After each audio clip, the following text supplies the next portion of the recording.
নমস্কার, নমস্কার প্রভুপাদ। আজকে শিলা প্রভুপাদের একটি স্কেচ ড্রয়িং করব। প্রথমত আমি তার আউটলাইন ড্রটা করে নিচ্ছি। ড্রটা করে নেওয়ার পর আমি প্রভুপাদের যে পোর্ট্রেটটা অনুকরণ করব। তো এই অনুকরণের সাথে সাথে আমি আরেকটু দেখাবো পোর্ট্রেটের বেশ কিছু পার্ট কিভাবে করতে হয় এবং খুব সহজে। আর এই স্কেচটা আমি দেখাবো বাড়ির যারা ছোটরা নতুন কাজ শিখছে, যারা নতুন কাজ করার উদ্যোগ নিচ্ছে তাদের জন্য। এবং স্কেচটা খুব ধরে করব এবং সহজভাবেই করার চেষ্টা করব, যাতে বাড়ির ছোটরা একটু উৎসাহিত হয়। তো ফার্স্ট এই ড্রয়িংটা তার নাক, মুখ, চোখ আঁকছি, বুঝতেই পারছেন। এই প্রসেসে করলে ছেলেমেয়েরা খুব সহজে শিখতে পারবে পোর্ট্রেট কীভাবে আঁকা যায়। তো লাইন ড্রয়িংগুলো করে নেওয়ার পর আমি ফাইনালি এরকম একটি রূপ দিয়ে দিয়েছি। তো এইটুকুই শেষ নয়, এরপরে আরও আছে। ধৈর্য সহকারে আমার ভিডিওটি দেখুন, দেখার অনুরোধ রইল। ভালো লাগলে লাইক, কমেন্ট অ্যান্ড শেয়ার অবশ্যই করবেন। ড্রয়িংটি এখানে বেশ কিছু জায়গায় আমি করে নিয়েছি। এবার কুপোষণটা একটু দেখতে হবে। কুপোষণ ভুল হলে তাহলে রিয়েল লাইফ যেটা দেখা যায় সেটা আসবে না। রিয়েলিটি আনার জন্য যে তার কুপোষণ, এটা কিন্তু মাস্ট বি ধরে রাখতে হবে। এবারে ড্রয়িংয়ের ক্ষেত্রে অনেক সময় একটু এপার ওপার হতেই পারে, কিন্তু পেন্সিল শ্যাডো যখন দেবে, শ্যাডোর ক্ষেত্রে একদম পারফেক্টলি তার লাইট, ডার্ক এই জায়গাগুলো বুঝতে হবে। লাইট জায়গাগুলো যদি না ছেড়ে কাজ করেন, ডার্ক জায়গাগুলো যদি না ধরে কাজ করেন, তো সেই ক্ষেত্রে পোর্ট্রেটের মূল যে রূপ, সেই রূপটা ফুটে উঠবে না। তো আমি এখানে পেন্সিল শ্যাডো দেওয়ার জন্য আমি ইউজ করছি 10B। আমি প্রথমত আরও হালকা বা সরু পেন্সিল দিয়ে করতে পারতাম, কিন্তু আমি একঘায়ে একটা পেন্সিলের সাহায্যে করে দেখাচ্ছি, কারণ কি পেন্সিল চেঞ্জ করতে হবে না। বাড়ির যে সমস্ত ছোট ক্ষুদে শিল্পীগুলো কাজ করতে আগ্রহী হবে তাদের জন্য, যাতে এই হাতের ওপর ভর দিয়ে, যেহেতু ফ্রি হ্যান্ড ড্রয়িং আমরা সবসময় বলে থাকি, তো সেক্ষেত্রে ফ্রি হচ্ছে আমার হাতটাকে রাখতে হবে। তাহলে প্রত্যেকটা কাজে, প্রত্যেকটা সময় আমরা সেই বিষয়গুলো রিয়েলাইজ করতে পারবো।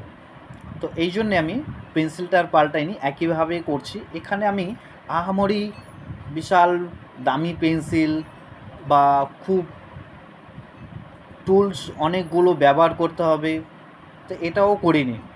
কারণ কি, যারা নতুন শিখছে তাদের জন্য তো এত টুলস কেনা সম্ভব নয়, আর এত টুলসের কাজ কোথায় কী করতে হবে সেটাও জানে না।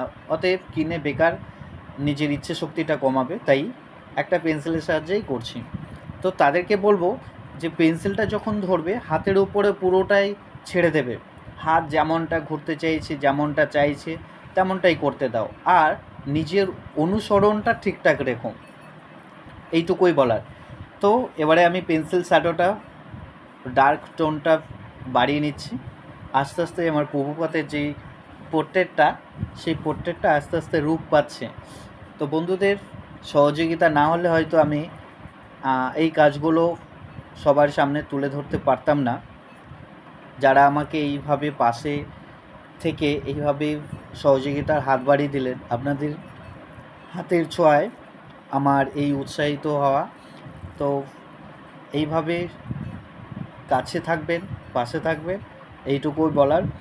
তো এই ভিডিওটি আমি এই জন্যই করলাম যে প্রভুপাদ আমাদের ইসকনের প্রবর্তক হিসেবে, আমরা যে আমাদের ধর্মের একজন ধর্ম প্রচার করেছিলেন দেশ বিদেশে, বিভিন্ন জায়গায় তিনার স্মরণে আমি এই ছবিটি আজকে আনলাম।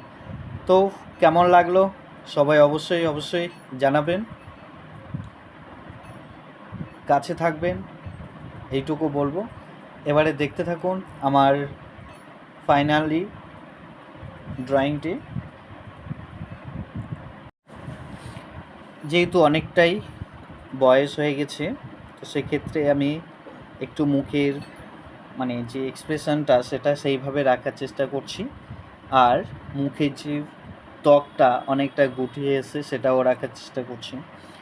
এইগুলো না রাখলে হয়তো আমরা এই যেই রূপটা দেখেছি বা যেই ছবিটা আমি অনুসরণ করছি, তাহলে সেটা আমি অনুকরণ করতে পারবো না।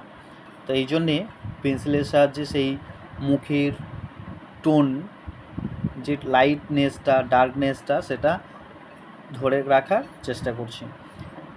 তো এইভাবে মুখের কোঁচকানো ভাঁজগুলো পেন্সিলের সাহায্যে কোথায় কোথায় একটু ডার্কনেসটা বাড়ালে ভালো লাগবে সেইগুলো আমি তুলে ধরে দেখাচ্ছি। তো এই রকম করে পেন্সিল একইভাবে চালাতে হবে যেমনটা চলতে চাইছে। পেন্সিলের যে এক একটা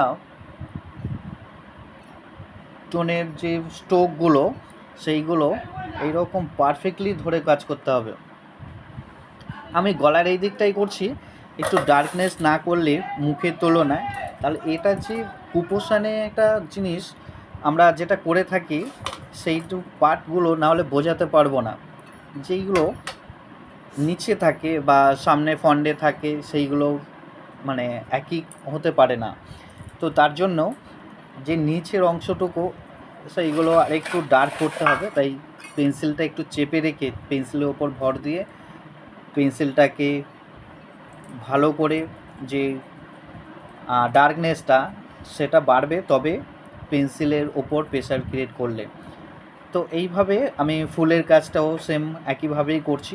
লাইটগুলো একদম হালকা স্ট্রোকে ছেড়ে দিতে হবে, আর ডার্ক যেইগুলো আছে পেন্সিলটা খুব চেপে মানে এমন চাপবে না যেহেতু এটা একটা পেপারের উপর